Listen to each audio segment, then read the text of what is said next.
ia le tātou ua karana ia mai le manatu taitai na ia lau whaatuatua le nei vai aso mai le tusi whaitau aso o le whakasa o taimi tofo ina taimi tofo ina o le nei aso fo'i o le aso lua ea mai le tusi o numera sefulu mai tolu whai upu mua e tau tolu sefulu fitu e tau le lua sefulu ma le iwa mai le manatu au tu e whaitau le tau count the cost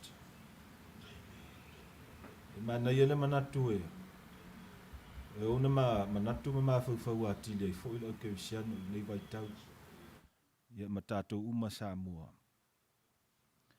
i le tau o le saolotonga the cost of freedom le tau o le alofa o le atua e pei ona talanoina i fo'i le nei vai aso e mese fo'i le asa ua mawai e taunga le alofa o le atua a te leo taimi ua whataungofie tātou le alofa o le atua le ale winga o le manatu te leo taimi ua e ngalo ia tātou Samoa le whaoltanga na saunia i Yesu.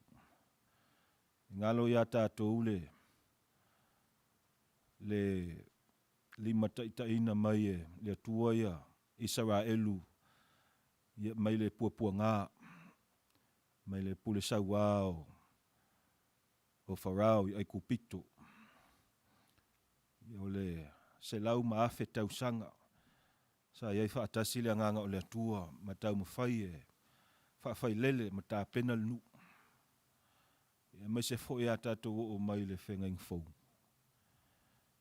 e le i whaingofie le ngā luenga tā lai o Yesu e to la iti lātou sa lātou tau mawhai e malama lama matalia a le toa tele sa lātou fultua ma lātou whaali ni winga le anga ia Yesu le nā fo i vai tau a le whaingofie o le message o Yesu o le alofa ia ma le alofa muti vale o le atua wa la i fo i ona na fio mai tātou o le i whaola o le mea lale se whamanatu mo tātou le nei vai aso pe ona whamanatu mai le tusi whaitau aso le whakasa ioi e le tau ia tātou mantua pea ia le alofa o le atua i taimi le leia mai se fo i taimi whaingatā e peon tātou iai fo le nei vai tau ono lea whamai wa whaina i lalulangi atoa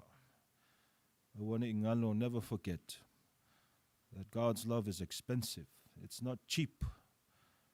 And sometimes we as people, we cheapen the love of God just to make it accessible for us. E le vapenala le atua.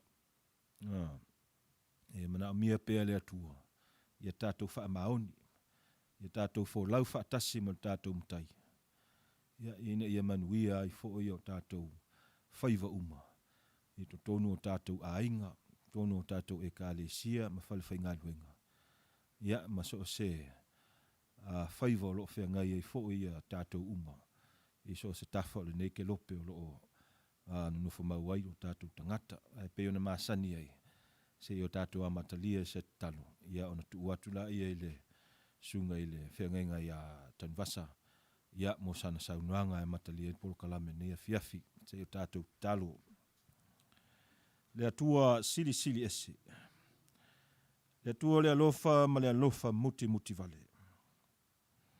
Le ue wha manatu mai le nei aso le atuai. E taunga talo alofa. Au le wingo o le manatu. E taunga tā awa sa iai mea na sa e whaia. E iei le tāpenanga te le sa e amatalia i le nuu filfili o Israelu. Mai lava le afio mai o lo walu pele to tasi o Yesu Kiriso. O fo ato toa lo na ola.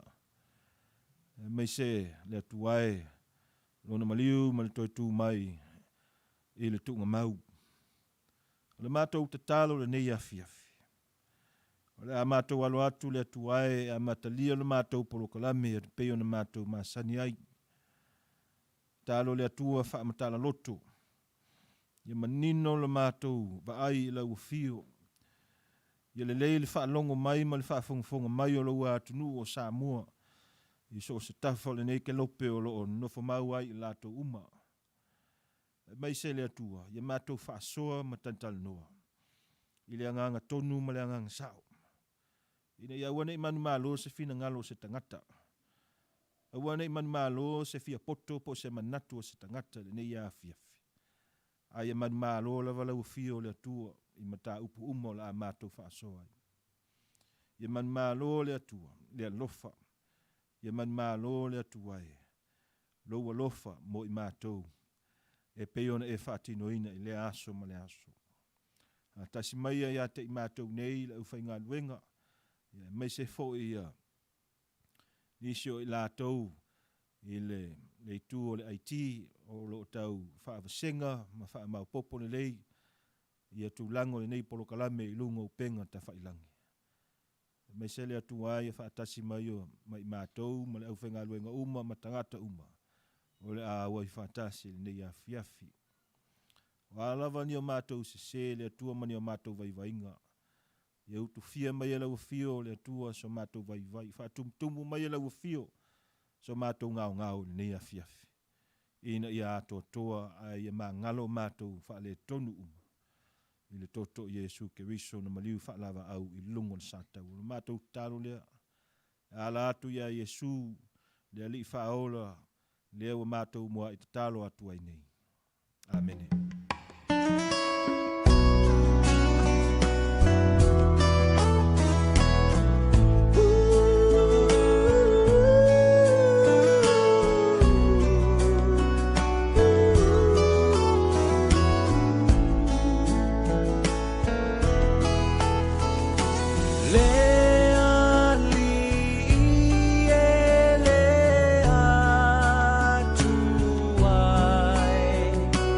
Le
Ua iluma o le tua le viinga ma le whaftai. Le asa whengai ma le sunga i le whawhengainga i a Pausa Thompson. Ona o le angale lei le mamae, le lofa muti vale, o le tua lo tau au ina lo to sofua ma si o tanto wola. Me le watuai le whaftai, i le usoa au au na tu sai, o tūlanga masani o le nei polo kalame, e mua i sa ili lava i le tua, ina i tanto mawai, le malosi, le malama, e mataltala ai wha malama o tō whinangalo, ia mo tātou loto. Maalia le whasoa, mauarvi inga o le tua. Whātulo watu le paia Samoa, au masani lava le tātou watu nuu, Samoa le tunu trofi. E le to e papa i ei se whamtalanga. Mata mai lava i maunga mawarulunga se o i maunga iti, mo te malawa, ia ma le malu o Samoa. Ia ai maisi foi le au whai ngā ruenga tutofi e le tua.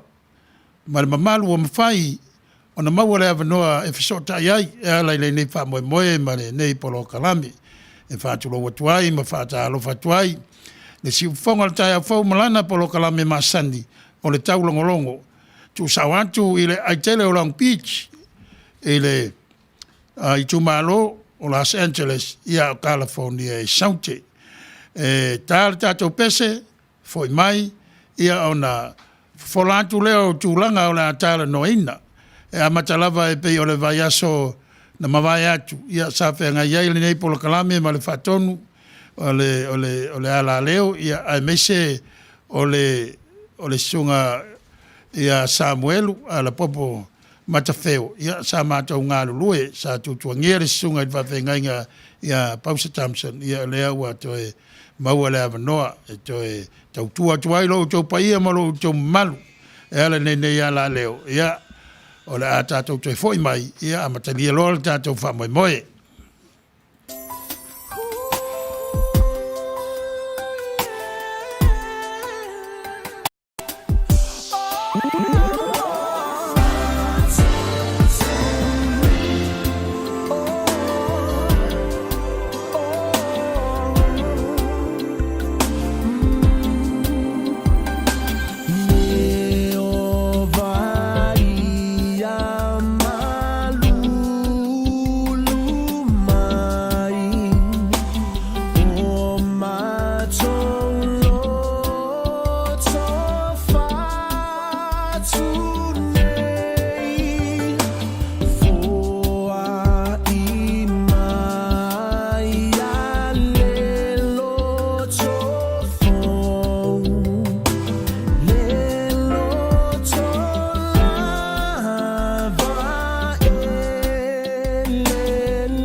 le fa moe ma le tūlanga o le tātou polo kalame o le taulogologo.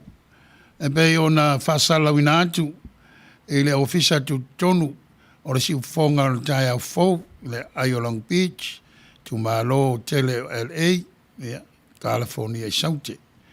O le vai asana vai na whai ule polo kalame i le wha mala malamaina, e le finangalo le songa i le whatonu, ia upo e lua, le ese senga, ia ato ai ma le wha mala malamaina, o le upu o le tofi, ia ma le upu o le tu, awa e moni, o Samoa ia mo na atu motu po le vas Pasifika atoa. O atu motu sa tu fua, o atu motu na tu ia ye le tua, a le tofinga e saumulmuli, taunu umulmuli, e ala i tangata Polensia, Micronesia, Melensia, ia e whapitu au ngā wha, le wha moe ia Samoa. E matango fia ila le wha mala malmaina o le tūlanga. Awa o ngā te tonu ma le moa o le moana, lea wa tu ia ye le tua atu motu e tele. Ia me se lava atu motu ua tofi mo tangata Samoa.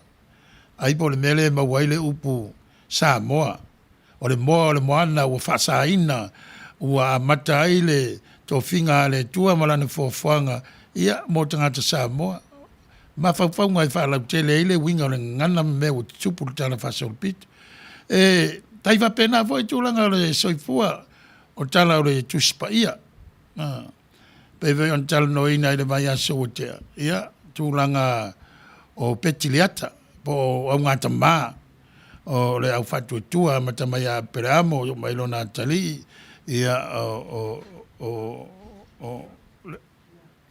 ia male whanau, ia kopo mai sau. O Isaako, ia e tō tasi lava ia. Ai na maua mai e te ia le masanga. Telefo i tala mātango fie, i tama e tō lua. Ia on wha waule on wha manuianga e Iakopo. Se fululua tama tasi le teine pe a tātou whaitau i eili kenese. Me alam tau pa tōlis fulmal wha mea na tupu. Lau ele elo kanana. Ia ma fisiringi ai. Pe ma fua se au na le eise tofi o le teine o tina, ia, po taiana fo, i lau ele ele. A tātou whaitau i vai lainga. O le talfa solpito pe o na mai, ele ngata i tusi o tūla fono, o tusi o talfa solpito e pe o nofo i ngā tupu, i o sua, Samuelu. On tātou loa ele na, ele ai. O le matawha i oi o le tuangane. O le vava ai o lon tua whine. Ma whanau o la tau tu whawhine. O nā sa wai tō whinga. O teine tu sai o le tūwho i maranga i whanua tangata i utaia o lau ele a mai ele tu spa ia. E le vava mo whaim Samoa. Samoa ana tau o teine i o le whengainga. Whalangolango le manuia ma le mamalu ma le saonga le mu o le teine. Ia. E ngā ioinga ma le puipuinga au na tuangane. Tātou silipen ba fua i sean fasi e la uli e tō lua o Levi Masimona. Le nu, ia, e lewa pena o la ua. La u maile a uso wa e whaisina tō tele o le nu. La ule ele i o kanana i tupuel tala lea. A tele se ingoa o tele o tangata sa nonofo le la ule ele o kanana. Mera sa mātou talano ai. Ole tuu na tuu ele tua i lau leo kanana. E se tangata na amataina. Ai tō fia munmuli ia le whanau a Iakopo e whai mō lātou. Ia. Talano ina fo i la no le tātou usoha au auna. Lava lona sila fia le talwhaso pito lea, me se le talwhaso pito le neia tunu. Tūlanga o tangata lanu, po ethnic groups. Le ae vava o i le whatawa ina o le soifua o tangata uli, ia, ma malama i le talfa solpito, ia, ma le foitua o lea manatua, o na manino o lea, i le ngata i lea. Ia, e taunu mai pālangi o lea, e no foia le lau ele ele. e tangata wa whai mo lātou tofi, le lau e le nei po lātou na tuu ia i le tua le tofi. Ia, te le lati sila pia o le sunga i le usoa au na nei. Mea le baba o le tupu nei i North Dakota, ma South Dakota se o mai Oklahoma. E mea lo ia i fo i la le whinaunga nai tangata anu ia, po intia, po tangata ena. Ia, ma le atu lava e tofu are va enga mo lon tala fa so pute e urfale mai ai. Ia ai fa malu mai lunga le upu le o le white privilege. Ia sau staimi ia la tat pe se foi mai lo ia tu wantu lo le sunga ile il va venga ia pausa ia na te amata ina mai ia il tato fa so al neita wa fiafi.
$1 floats at all.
Se i amature ni mal fantalofa ia te ilanto moa i o ai lunga le tātou upenga te whailangi o le nei polo kalame e pe ona tātou masani ai. Ali virua ia se tua ai lunga le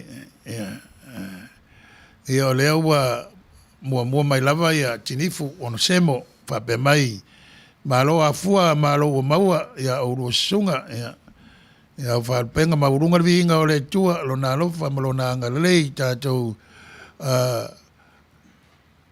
lauru fisilfai i pu e o manu ai le pu e mala i le sau fua la le lei whaftai mo le amataina le whaftai lava tinifu on semo ma na ia le forsanga ma na ia fo i le whaftai ia whamanu i pele tua i lau sunga ia ma tapunu wanga vale ta lofa ma lor sau fua manuia i lo sunga ia o le nganga lava tasi ia whapena fo ia i pele manuia o le tua tapunu tūlanga o le sau fua e pe o na tautuai i le nā vaenga o le nei lau langi o lo tātou sala lauma sa ili manuia ai, mawhai mo tātou tofi.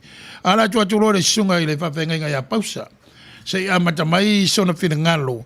I tūlanga o le nuu o le tua, le whanaunga a ia kopo i na ua lātou urfale i kanana. Ia mantua te le tau sanga o no foi ai kupito. E o mai to afa whai mwhale a onga e tā pena i lo lātou soifua urfale. E urfale, wai ai uma ia tūlanga wa ta pena ele tua wai ai tūla fono wai ai le ata o tūlanga o si o tapua inga le fale fita fai le ata o le whengainga fai tō finga ia mai se lava ia au sa le vi tamba ia whaalong tatana la tō fasia tangata kanana ia malo no so simona ala tua tula le sunga le whengainga se ia mai sona finangalo e wha maamala mai ia tūlanga le urfale o nuu o le tua i tonu o la lau ele o kanana. Lona, o le ua tau maua fo i le whamatalanga le sunga le whengainga le tūlanga o inei i Amerika i tangata ia sa ia inei e pe e tau o le Native American, o lau inkia i nei Amerika. Ia wai e fo i mase manatu. E ele fsota ingo le. O le mta upu le au inkia ma tangata i Israel. Ia na fo i wa sila fiel to te leo tātou ia le atana le. Whaasau mai le atua ia lona nuu tōwhia. Ia mai le pua ngā ma le se lau mas fiani se lau dau sanga sa i lalo le puleanga o ai kupito ia Israelu. Ona ua folfola mai le atua le nuu ua umona tāpena ina. O le nuu o kanana me o lo tāwhele soa susu ma le meli. Ia e ele manate e tasi le tūle ma sanin tātou wawa ai i tūlanga o tala lea. Ia kanana. Wai te le loa po o silafia fo i tātou. Nā e sa wai tātou tuspa ia. Sa ia tangata sa lātou mua i malai.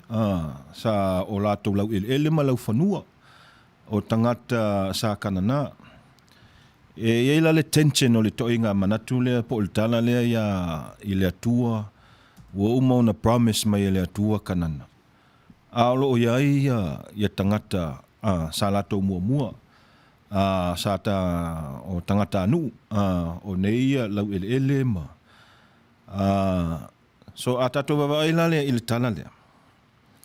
E tusa ua whaasau loto mai ele atua ia Israelu. Mai le pua ngatia. Mai le sauwa o Farao. Only o le mea lela atupu. Ta pena mai ele atua ia Mose, ma Yosua, ia ma Arona. E lato te anga i fea, i kanana. And what happens? I kanana. Ia, na ua silafia fo il totele. They take over. They take over Israelu ia lau ele o kanana. E tu sa watu e whaia Israelu le mea na whaia Farao ia lato. a wala tau whaiala i tangata kanana. So o le winga o le manatu. E lona fasota inga i le manatu o le au papae i na ua lato mua i taunu umai nei e Amerika. Ua manatu lato le taimine na le matanga fo i o le nei malo tele. E le to inga manatu sa ta tele na vai tau e tau le manifest destiny. O le winga o le manatu. Ua umona tō fia ma filifilia lato o tangata mai Europa. E lato te o atu. E sa ili lau ele ma lau whanua e whai ma lato. Pe o le manatu lea sa ta tele na vai tau. O le westward expansion. O le great frontier lea pe ona mawhasoa i fo i ma le sunga le whaife au. There's a problem. Il tu inga mea lea. A tato wawa ai le rights. O tangata ia pe au indigenous people o tato o Native American. Ia le tana noa mai fo ia Sepulona ia i tu langa fo i sa ia ina i whinaunga ua man malo ai fo i nei tangata. I le whaamasino. I le puipuia o lato lau ele ma lau whanua. Ia on mea o tanumia i fo i o lato tua ia e fo ia le sota inga ma lato taltonunga. I lato religion. E pa ia, e mamalu ia lau whanua ma lau ele ia. Ia o le lawa o mai i nei vai tau ia le whai unga mai le whaamasino sili lava o Amerika. E tatau na pui le ia whanua ia, ia pulea ia la tau tangata ia. Sa mua i nei Amerika. But o le winga o manatu e mwhai un tātou o i tua i le paipo, i le tuspa ia. Ina ia maua i fo isi whe au tāu e mwhai ona tātou wai masa ili loloto i ai. A tātou tala noa i lem tā upu e tau i lau whanua ma lau ele. Ia e pe ona i ai fo i al whinaunga nei vai tau i tangata i nei South Dakota, o le au Inkia, Native American. Ia mai lātou i isi stete i e pe o Oklahoma. E iei rights o tangata ia, a wasa iei treaties, wa umona ona saingi iei taitai o le malo tele o Amerika fo le nāwai tau.